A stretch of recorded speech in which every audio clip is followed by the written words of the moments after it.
একটা করে টপিক শেষ করে এখন আসলাম আমরা 4 নম্বর টপিকে। 4 নম্বর টপিক হচ্ছে আমাদের কোষ বিভব। এটা হচ্ছে ম্যাথমেটিক্যাল টাইপের টপিক। এই টপিকটা একটু মনোযোগ দিয়ে দেখলে এটা ফুল মার্ক পাওয়া যায়। এটা একটু ঠিকমতো লিখতে পারলেই 3-এ 3 বা 4-এ 4 পাওয়া যায়। এই জন্য এই টপিকটা একটু মনোযোগ দিয়ে দেখতে বলবো তোমাদেরকে। এই টপিককে আমাদের ধরো এইভাবে একটা ইনট সেলের মান নির্ণয় করতে বলবে, যেটা কোষ বিভব বা যেটাকে আমরা বলবো ইনট কোষ বা ইনট সেল ইকুয়াল আমরা লিখতে পারি যে ইনট জারণ প্লাস ইনট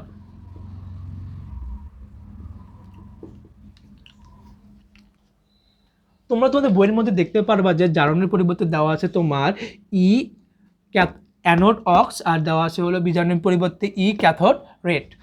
তো ইংলিশটা হচ্ছে বাংলাটা বেশি বুঝতে সুবিধা হয়, এই জন্য বাংলাটা দিয়েছি। তোমরা চাইলে ইংলিশটা ইউজ করতে পারো, এখানে কোনো সমস্যা নাই। তো ধরো একটা আমরা এরকম একটা কোষ বিক্রিয়া দেওয়া আছে আমাদের, যেখানে বলা হচ্ছে যে তোমাদের বলা হচ্ছে যে জিঙ্ক থেকে জিঙ্ক 2+ হচ্ছে, আর এখানে তো দেওয়ার পর দিয়েছিল কপার থেকে কপার 2+ থেকে কপার হচ্ছে।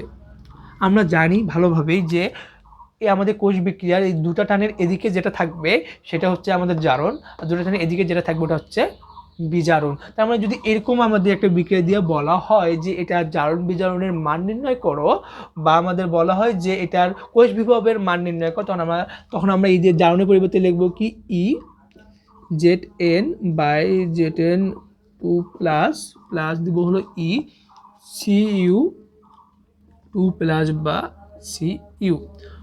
আবার ফিরে অনেক জায়গাতে আমাদের ই জায়গায় মাঝে মাঝে কিছু কিছু জায়গাতে ই নট ব্যবহার করা হয়। তো ই নট মানে বোঝায় হলো প্রমাণ অবস্থা। ই নট বলতে কি বোঝায়? প্রমাণ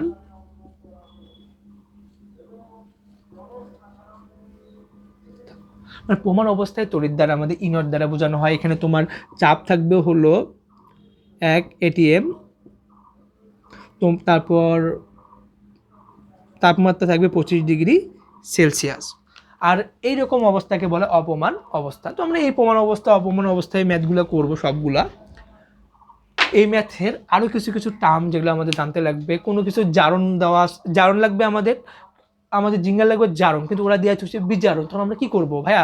কথা হচ্ছে আমাদের লাগবে জারণ, কিন্তু আমাদের দেওয়া আছে কি বিজারণ। আমরা করব কি?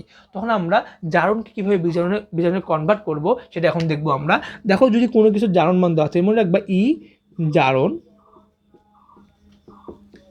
ইকুয়াল মাইনাস ই বিজারণ। তারপর ই বিজারণ ইকুয়াল মাইনাস ই জারণ। ধরো আমাদের পরীক্ষার প্রশ্নের মধ্যে দেওয়া থাকতে পারে এরকম যে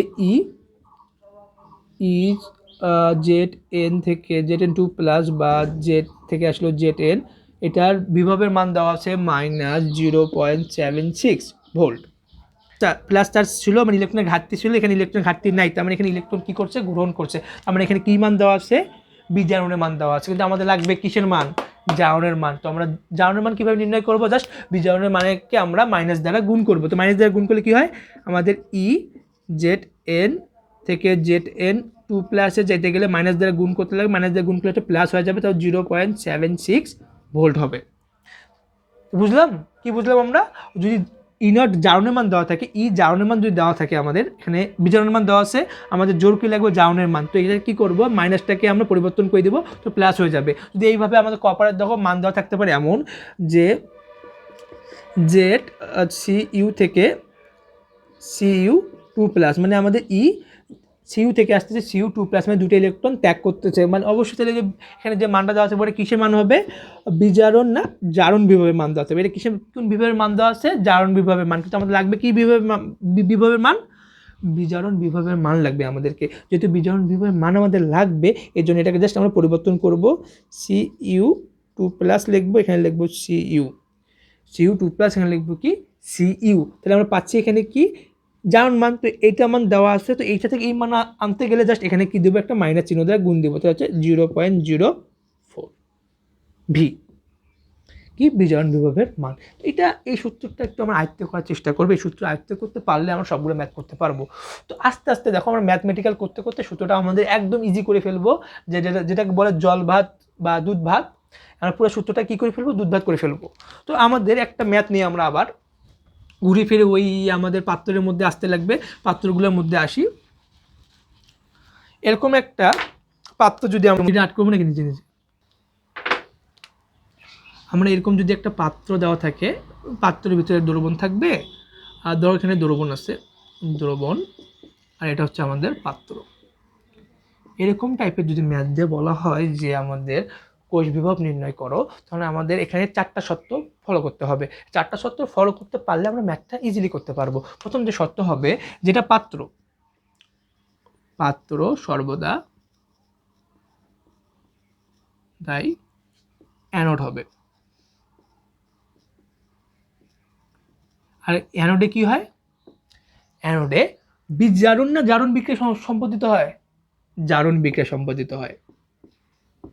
অ্যানোডে জারণ বিক্রিয়া সম্পাদিত হয় বা বলতে পারি জারণ ঘটে। এইভাবে লিখবো। 2 নম্বরে লিখবো হলো দ্রবণ। দ্রবণ সর্বদাই কি হবে, ক্যাথোড হবে, আর ক্যাথোডে বিজারণ ঘটে।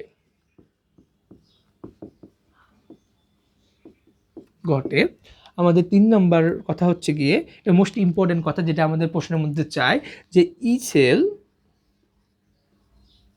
বা ইনট সেল বা ই সেল এর মান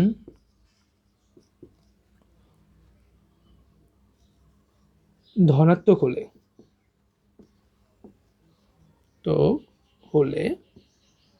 কি বললাম, ই সেল বা ইনট সেল বা ই সেলের মান ধনাত্মক হলে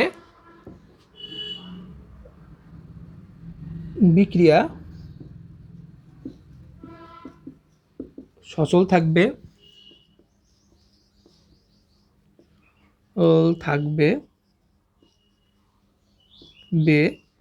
বিদ্যুৎ উৎপন্ন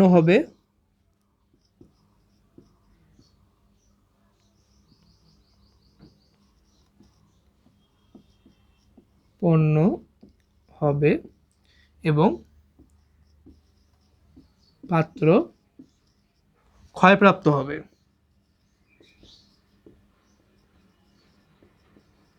তো হবে মানে ই নট সেল বা ই সেলের মান ধনাত্মক হলে বিক্রিয়া সচল থাকবে, বিদ্যুৎ উৎপন্ন হবে এবং পাত্র ক্ষয় হবে।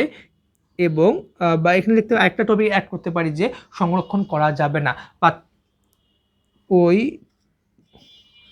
দ্রবণকে উক্ত পাত্রে সংরক্ষণ করা যাবে না। আর যদি ই নট সেল বা ই সেল এর মান ধনাত্মক হয়, ধনাত্মক তো বললাম, ঋণাত্মক হয়, তবে একদম এটার বিপরীত দিয়ে দিব। এটা বিপরীত কি লিখবো, বিক্রিয়া সচল হয় লিখবো, বিক্রিয়া অচল হয়, বিদ্যুৎ উৎপন্ন হবে লিখছি এখানে, ওখানে বিদ্যুৎ উৎপন্ন হবে না, পাত্র ক্ষয়প্রাপ্ত হবে, ওখানে পাত্র ক্ষয়প্রাপ্ত হবে না। এখানে উক্ত দ্রব্যকে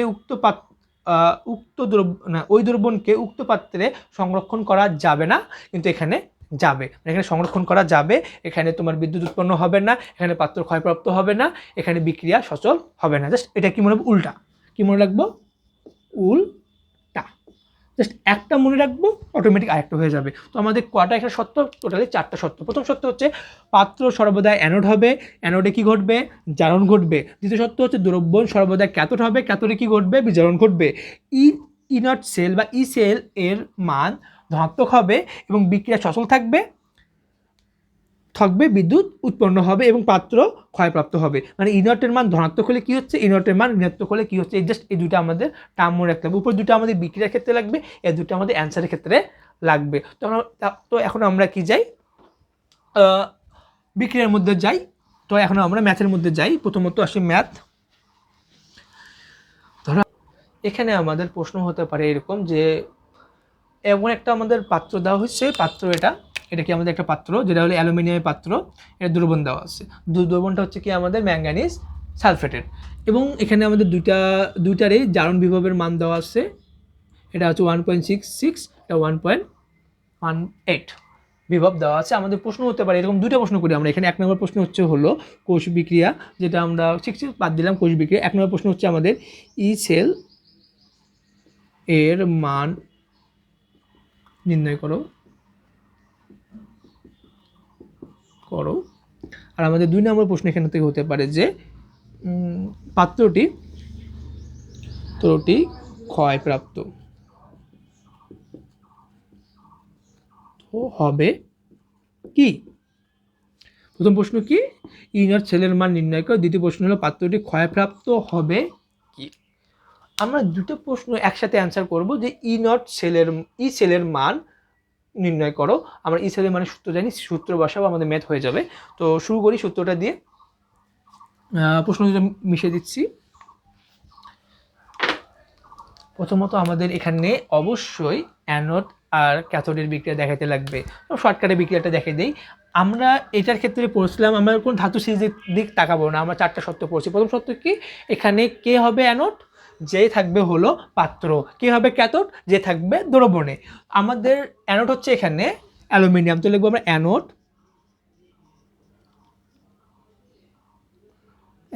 অর্ধকোষ। আমাদের অ্যানোড অর্ধকোষ বিক্রিয়া কি হচ্ছে, অ্যালুমিনিয়াম দেখতে পাচ্ছি এখানে। অ্যালুমিনিয়াম কয়টা ইলেকট্রন ত্যাগ করছে, 3টা। তো অ্যালুমিনিয়াম থেকে 3টা ইলেকট্রন বাদ দিব, তাহলে পাবো অ্যালুমিনিয়াম 3+। এভাবে আমরা যাই ক্যাথোড।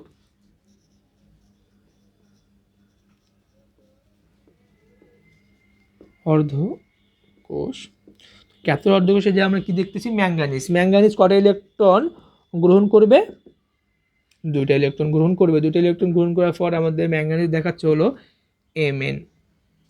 ঠিক আছে। তো আমাদের কথা হচ্ছে যখন আমরা যোগ বিয়োগ করতে যাব, তো অবশ্যই আমাদের লক্ষ্য করতে লাগে যে ইলেকট্রন উপরে আর নিচে একই আছে কিনা। এখানে অবশ্যই উপরে আর নিচে ইলেকট্রন একই নাই। তো এই জন্য আমরা কি করব, এটাকে পুরোটাকে 2 দিয়ে করি একসাথে। শর্টকাট করার জন্য আমরা এখানে কাজটা করতেছি, কিন্তু তোমরা অবশ্যই 1 নং আর 2 নং যেভাবে প্রথমে করে দিছি ওইভাবে করবা। 1 আর 2 করে তারপর পুরো বিক্রিয়াটা দেখাবা। আমরা এখানে কি করব, 2 দিয়ে উপরে আর নিচে, উপরেকে আমরা 2 দিয়ে গুণ দিব। তো 2 দিয়ে গুণ দিয়ে এখানে 2 হচ্ছে, এখানে হচ্ছে কত 6, আর এখানে হচ্ছে এটা তো ঠিকই আছে, এখানে জাস্ট লিখবো হলো 2। এখন আমরা কি করব, এখানে উপরে যেহেতু 3 ছিল, এটা পুরোটাকে কত দিয়ে গুণ দেবো, 3 দিয়ে গুণ দেবো। এখানে 3, এখানে হচ্ছে 6, এখানে 3। তাহলে আমাদের পুরো বিক্রিয়াটা কেমন হয়, এই যে 6 আর এটা কাটা, তো আমাদের থাকে হলো এখানে কোষ বিক্রিয়াটা।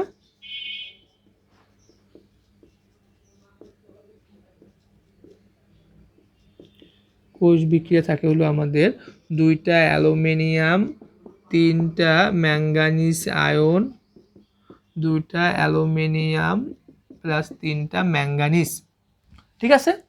এটা হচ্ছে আমাদের কোষ বিক্রিয়া, যেটা আমরা এইভাবে লিখতে পারি না, যে অ্যালুমিনিয়াম থেকে আসতেছে অ্যালুমিনিয়াম 3+, তারপর আমরা লবণ সেতু দিব, তারপর আসবে কি ম্যাঙ্গানিজ 2+ থেকে আসতেছে কি আমাদের ম্যাঙ্গানিজ। কথা বুঝলাম। কারণ আমরা লিখলাম অ্যালুমিনিয়াম থেকে অ্যালুমিনিয়াম 3+, কারণ এটা জারণে আমাদের অ্যালুমিনিয়াম থেকে অ্যালুমিনিয়াম 3+ আসছে। ম্যাঙ্গানিজ কেন লিখলাম, ম্যাঙ্গানিজ 2+ থেকে আসছে এখানে ম্যাঙ্গানিজ, মানে 2+, 2টা ইলেকট্রন গ্রহণ করে আসছে ম্যাঙ্গানিজ, যেটা হচ্ছে আমাদের বিজারণ বিক্রিয়া। এখন আমরা আসছি আমাদের মেন সূত্র আমাদের কি বলে, ই নট না, এখানে তো আমাদের প্রমাণ অবস্থা দেওয়া নাই। ই সেল ইকুয়াল আসতেছে ই জারণ প্লাস ই বিজারণ। তো ই সেল থেকে পাচ্ছি আমরা ই জারণ প্লাস ই বিজারণ। তো আমাদের এখানে আমরা বিক্রিয়া দেখলে বুঝতে পারতেছি জারণ কার ঘটছে অ্যালুমিনিয়ামের, বিজারণ কার ঘটছে ম্যাঙ্গানিজের। তো আমরা লিখবো যে জারণের জায়গায় লিখবো হলো অ্যালুমিনিয়াম দেবো, এল থেকে লিখবো কি Al3+, এদিক দেবো হলো এখানে লিখবো হলো ম্যাঙ্গানিজ 2+ থেকে ম্যাঙ্গানিজ হবে শুধু। এখানে আমরা অবশ্যই লিখব কিসের এর মান, কার কি মান। তো আমরা অ্যালুমিনিয়ামের মান এখানে স্পষ্ট পাচ্ছি না, পাচ্ছি তো EAl থেকে Al3+, যেটা মান হচ্ছে হলো 1.66 V। কিন্তু আমাদের দেখো ম্যাঙ্গানিজের ক্ষেত্রে মানটা মিলতেছে না। ম্যাঙ্গানিজ 2+ থেকে ম্যাঙ্গানিজে গেছে, কিন্তু এখানে ম্যাঙ্গানিজ থেকে ম্যাঙ্গানিজ 2+ গেছে। ম্যাঙ্গানিজ থেকে ম্যাঙ্গানিজ 2+, মানে এখানে 0 আয়ন, এখানে 2+ আয়ন, মানে এখানে ইলেকট্রন কী করছে, দান করছে। এটা জারণ বিভবের মান। কিন্তু এখানে যে মানটা আছে এটা বিজারণ বিভবের মান। আমরা জানি জারণ বিভব থেকে বিজারণ বিভবে কীভাবে যেতে লাগে, জাস্ট জারণ বিভবে যদি একটা মাইনাস দিয়ে দিই ওটা কী হয়ে যাবে, বিজারণ বিভবের মান। আর বিজারণ বিভবে যদি একটা মাইনাস দিয়ে দিই সেটা হয়ে যাবে জারণ বিভবের মান। এখন আমরা কাজ করি, এই মানটাকে এইভাবে লিখবো আমরা, যে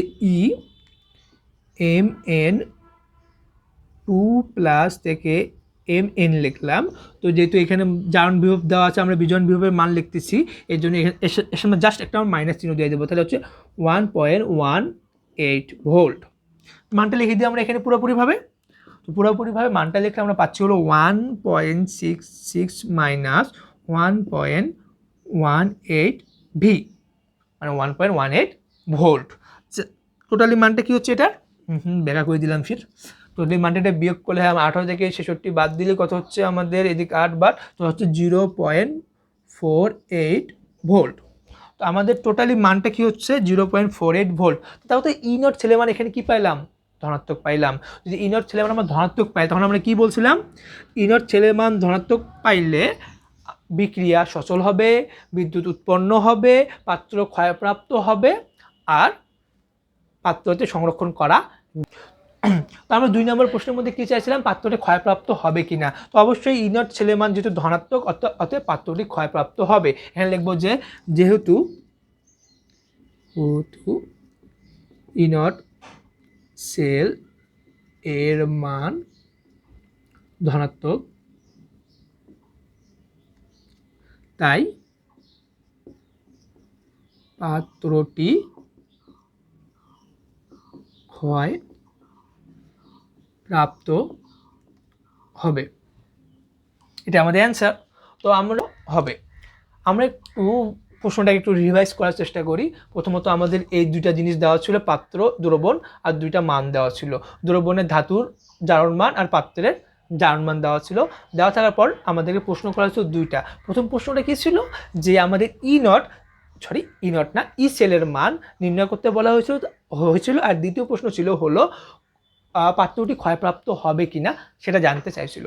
তো আমাদের প্রথমত এখানে দেখাতে লাগবে অ্যানোড বিক্রিয়া আর ক্যাথোড বিক্রিয়া। আমরা ভালোভাবেই জানি যে এরকম ক্ষেত্রে, এরকম সিচুয়েশনের ক্ষেত্রে সবসময় আমাদের যে পাত্রটা আছে সেটা হবে কি, অ্যানোড। আর অ্যানোডে ঘটবে জারণ, সেটা ঘটছে আমাদের দ্রবণের যে ধাতুটা আছে সেটা আমাদের ক্যাথোডে অংশগ্রহণ করবে এবং কাজটা হয়ে গেছে। তারপরে এসে সমগ্র বিক্রিয়া লিখলাম, লবণ সেতু দিয়ে বিক্রিয়াটা দেখে দিলাম। দেখার পর আমরা বুঝলাম যে অ্যালুমিনিয়ামে হচ্ছে জারণ আর ম্যাঙ্গানিসে হচ্ছে কি বিজারণ। তো আমরা অ্যালুমিনিয়ামের জারণের জায়গায় অ্যালুমিনিয়ামের মান, ম্যাঙ্গানিসের বিজারণের জায়গায় ম্যাঙ্গানিস লিখছি। দেখার পর দেখতে পারলাম যে আমাদের দেওয়া আছে মানের মধ্যে ম্যাঙ্গানিসের বিজারণের মান দেওয়া নেই, দেওয়া আছে জারণের মান। আমরা যে জারণ থেকে বিজারণে কনভার্ট করার জন্য জাস্ট একটা চিহ্নের পরিবর্তন করতে লাগে, প্লাস থেকে সেটাকে মাইনাস করতে লাগে, মাইনাস থেকে সেটাকে প্লাস করতে লাগে, যখন আমরা মানটা জাস্ট কনভার্ট করব। তো আমরা কী করলাম, কনভার্ট করে নিলাম। এখানে প্লাস 1.18 ভোল্ট দেওয়া আছে, আমরা মাইনাস 1.18 ভোল্ট করলাম। ভোল্ট করার পর আমরা ই সেলের মান পেয়ে গেলাম। ই সেলের মানটা পাইলাম কি, ধনাত্মক অবস্থায়। তো অবশ্যই ই সেলের মান ধনাত্মক হলে পাত্রে কী হবে, ক্ষয়প্রাপ্ত হবে। তো আমাদের এইভাবে আমরা দ্বিতীয় প্রশ্নের অ্যান্সার পেয়ে গেলাম, যেহেতু ই ছেলের মান ধনাত্মক তাই পাত্র ক্ষয়প্রাপ্ত হবে। শুধু কি পাত্র ক্ষয়প্রাপ্ত হবে, ওই পাত্রের মধ্যে সংরক্ষণ করা যাবে না, ওখানে বিক্রিয়া স্বতঃস্ফূর্তভাবে হবে এবং ওখানে বিদ্যুৎ উৎপন্ন হবে। তো এটা ছিল টাইপ 1 ম্যাথ আমাদের ই বিভবের ক্ষেত্রে, কোষ বিভবের ক্ষেত্রে এটা ছিল আমাদের টাইপ 1 ম্যাথ। এখন যাব টাইপ 2 ম্যাথে আমরা। তো টাইপ 2 ম্যাথে গেলে আবার নতুন করে আমাদের কিছু কিছু কথা লিখতে লাগবে, নিজের বোঝার জন্য, নিজের জানার জন্য, যে কথাগুলোর মাধ্যমে আমাদের কখনো সক্রিয়তা সিরিজের দিকে তাকাতে লাগবে না। ওই কথাগুলো আমরা মনে রাখবো আর ওই কথা অনুযায়ী বুঝবো যে কোনটা অ্যানোডে বিক্রিয়া দেখাচ্ছে, কোনটা ক্যাথোডে বিক্রিয়া দেখাচ্ছে। তো 2 নম্বর টাইপের ম্যাথের মধ্যে আমাদের এরকম করে দুটা পাত্র দেওয়া থাকবে, যেটা বারবার আমরা আর্ট করে আসতেছি প্রত্যেকবার। ছোটো দিলে একটু বেশি ছোটো হয়ে যাচ্ছে, পাত্রটা একটু দেই। এই যে একটা পাত্র, এই যে আরেকটা পাত্র। তো এরা পরস্পরের লবণ সেতু দ্বারা যুক্ত হবে।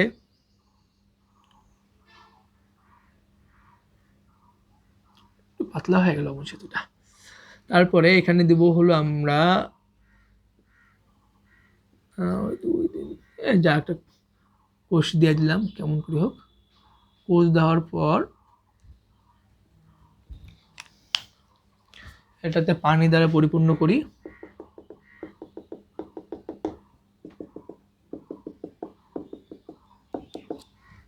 পানি দ্বারা পরিপূর্ণ করার পর কলমটা চেঞ্জ করি। পানি দ্বারা পরিপূর্ণ করলাম, করার পর এখানে এটা একটা নাম দেব, এটার আরেকটা নাম দেব। ধরো এখানে নাম দিলাম হলো আমরা, এটা দিলাম হলো Fe ধাতু, আর এটা দিলাম হলো FeSO4 দ্রবণ। এটাকে দিলাম হলো কি ধাতু দেওয়া যায়, কপার দেই না, জিঙ্ক, একটা ধাতু দিলে হচ্ছে। এটাকে আমরা দিলাম হলো Cu, কপারে দেই, আর এখানে দিলাম CuSO4 দ্রবণ। এরকম করে দুটা পাত্র দেওয়া থাকলে আমাদের অন্য নিয়ম ফলো করতে লাগবে। আমরা একটা পাত্রের ক্ষেত্রে নিয়মটা সুন্দর করে আমরা দেখছিলাম যে ওখানে একটা পাত্র দেওয়া থাকলে আমরা 4টা টপিক করতাম, দুটা পাত্র দেওয়া থাকলে আমরা টপিকটা 4 থেকে কমে আনি, 2টা টপিক ফলো করব। আর পরের দুটা তো থাকবেই, পরের দুটো সবসময় অ্যাড থাকবে। প্রথম দুটো যাচ্ছে আমরা চেঞ্জ করব। প্রথম দুটো এখানে কোনটা জারণ হবে কোনটা বিজারণ হবে, তো এখানে তো কোনো একটা স্পেসিফিক পাত্র নেই। এটা দণ্ড আছে, এটা দ্রবণ আছে, এটা দণ্ড, এটা দ্রবণ। তো আমরা এইভাবে লিখবো যে জার জারণ বি, যা জারণ বিভবের মান বেশি হবে তার জারণ ঘটবে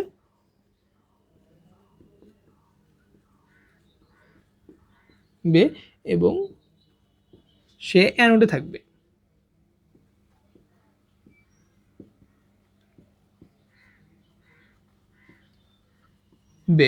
আর 2 নাম্বার হচ্ছে যার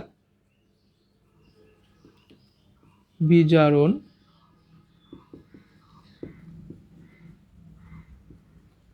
বের মান বেশি হবে, সে ক্যাথোডে থাকবে।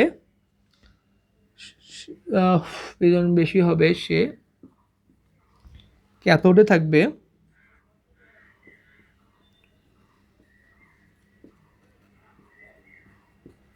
এবং তার ক্যাথোডে থাকলে কি ঘটে, বিজারণ ঘটে, তার বিজারণ হবে। আর পরবর্তী যে দুইটা টাইপ আছে, ধনাত্মক হলে কি হবে আর ঋণাত্মক হলে কি হবে, সেম ওই আগেরটার মতোই সেম। এখানে তো এখানে অবশ্যই আমরা সেলের মানে নির্ণয় করব। তো আগেরটার মতো সেম, জাস্ট উপরে দুটো টপিক কী হবে, চেঞ্জ হবে। এখানে আমরা জারণ বিভবের মান কীভাবে হিসাব করব, দেখব যার জারণ মান বেশি অবশ্যই দেওয়া থাকবে, আমরা জারণ বিভবের মান দেওয়া থাকবে, নতুবা বিজারণ বিভব, যে কোনো একটা মান দেওয়া থাকবে, হয় জারণ বিভবের মান নতুবা বিজারণ বিভবের মান। তো দেখব যার জারণ বিভব বেশি সে থাকবে আমাদের অ্যানোডে, আর তার ঘটবে কি, জারণ।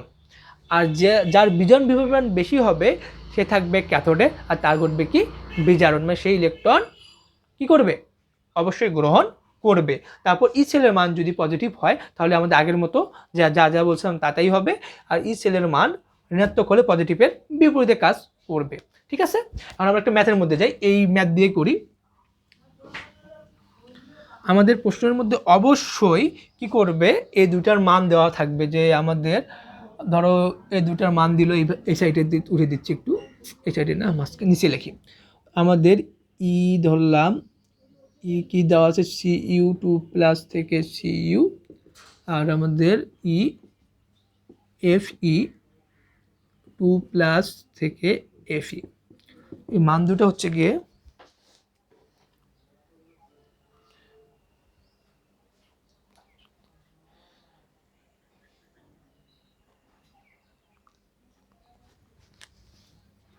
এই মান দুটো হচ্ছে এটা প্লাস 3 4, এটা মাইনাস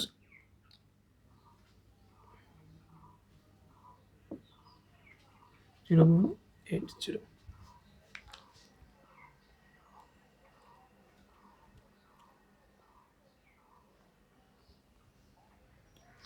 মাইনাস হবে হলো 4 4। এটা আমাদের দুইটা মান দেওয়া আছে, দিয়ে বলা হচ্ছে যে এখানে কি নির্ণয় করব, আমার ই সেলের মান নির্ণয় করবো। এখান থেকে কি নির্ণয় করবো, আমার ই সেলের মান নির্ণয় করবো। এটা আমাদের কয় নাম্বার টাইপ? 2 number type. আমরা 2 নাম্বার টাইপের ম্যাথের মধ্যে আছি। তো 2 নাম্বার টাইপের ম্যাথের মধ্যে দুইটা পাত্র দেওয়া আছে, আর আমাদের এখানে দুইটার মান দেওয়া আছে। এটা একটা মান, এটা আরেকটা মান দেওয়া আছে। আমরা একটু লক্ষ্য করে দেখবো যে দুইটা মান কি, জারণ মান দেওয়া আছে না বিজারণ মান দেওয়া আছে।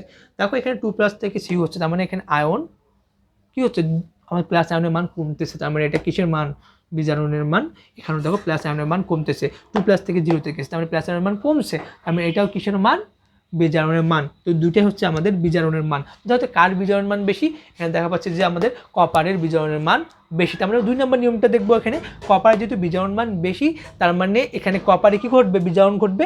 তাহলে কপারের মধ্যে যদি বিজারণ ঘটে তার মানে এটা অটোমেটিক এফির মধ্যে আমাদের জারণ ঘটবে। আমরা এইভাবে লিখি, জারণ অর্ধকোষ বিক্রিয়া, জারণ তো না, অ্যানোড অর্ধকোষ বিক্রিয়া।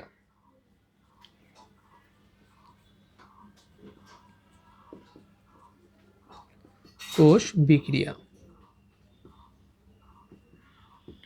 তো আমাদের অ্যানোড অর্ধকোষ বিক্রিয়া না লিখি, জাস্ট অ্যানোড অর্ধকোষ দিই। অ্যানোড অর্ধকোষের মধ্যে আমাদের এফি কি করবে? দুইটা ইলেকট্রন গ্রহণ করবে। যদি গ্রহণ করে তাহলে হচ্ছে আমাদের সেই দুইটা ইলেকট্রন ত্যাগ করবে, যেহেতু এটা জারণ করতেছে। তো এফি দুইটা ইলেকট্রন ত্যাগ করলে হবে Fe2+। অনুরূপভাবে আমরা যাই হলো ক্যাথোডে,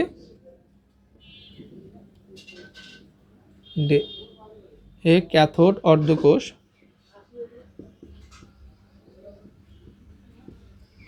কি হবে ক্যাথোড অর্ধকোষে?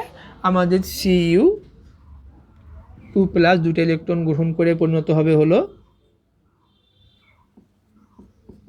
Cu2+। আচ্ছা, Cu-তে পরিণত হবে, এবং আমাদের টোটালি যে বিক্রিয়াটা লিখতে যাই, এটা বাদ যাবে, তা থাকবে আমাদের Fe+Cu2+ থেকে পাবো হলো Fe2+ Cu। এখান থেকে আমরা এফ থেকে Fe2+ দেখতেছি, Cu2+ থেকে Cu দেখতেছি। আমাদের কোষ বিক্রিয়াটা এখানে আমরা কেমন লিখতে পারবো? কোষ বিক্রিয়াটা আমরা এইভাবে লিখতে পারবো যে এই কোষ বিক্রিয়াটা আমরা এখানে লিখি, Fe থেকে আসতেছে Fe3+, দুইটা আমাদের টান দিব, টান দিয়ে আমরা কি লিখবো? Cu2+ থেকে Cu। ঠিক আছে, এখন আমরা যাব হলো আমাদের ই সেলের বিক্রিয়াতে। ই সেলের মান কি হচ্ছে আমাদের? ECE+L। আগের মতো ই লিখবো হলো জারণ প্লাস ই বিজারণ, সিম্পল। তো ই এখানে জারণ কার ঘটছে আমরা জানি, প্রথমের দিকে ই জারণ ঘটছে এটার, ই বিজারণ ঘটছে এটার। কারণ আমরা দেখতে পারতেছি যে এফ ইলেকট্রন ত্যাগ করছে আর সিউ ইলেকট্রন গ্রহণ করছে। তার মানে এফ এর জারণ আর সিউর বিজারণ, মানে আমাদের আয়রনের জারণ ঘটছে, আর সিউতে কি হচ্ছে? কপারের বিজারণ ঘটছে। কিন্তু এখানে দুইটা যে মান দেওয়া আছে, কপারের মানটা, কপারের অ্যাপ্রোপ্রিয়েট বিজারণ মান দেওয়া আছে, কিন্তু আমাদের এফির ক্ষেত্রে আমাদের কি মান দেওয়া আছে? বিজারণ মান দেওয়া আছে। এফির ক্ষেত্রে দেওয়া আছে বিজারণ মান, কিন্তু লাগবে কি? জারণ মান। তো এইটা একটু চেঞ্জ করে নিব, আমরা অঙ্কের মধ্যে চেঞ্জ করে নিচ্ছি। তো Fe2+ বাই লিখলাম, Fe থেকে আসতেছে Fe2+, আর আমাদের এখানে আসতেছে হলো ই দিয়ে Cu2+ থেকে Cu। মানগুলো একটু এখানে লিখে নিই। মান দেখো, Cu2+ বাই Cu, যেটা আমাদের এখানে অবশ্যই দরকার, যেটা মান হচ্ছে হলো 0.34। আবার যদি লিখতে যাই আমরা Fe/Fe2+, এখানে অবশ্যই Fe/Fe2+ লিখতে লাগবে, কিন্তু এখানে মানটি দেওয়া আছে Fe2+/Fe না, অবশ্যই মানটা দেওয়া নাই। এখানে যে মানটা দেওয়া আছে এটা কিসের মান দেওয়া আছে? বিজারণের মান।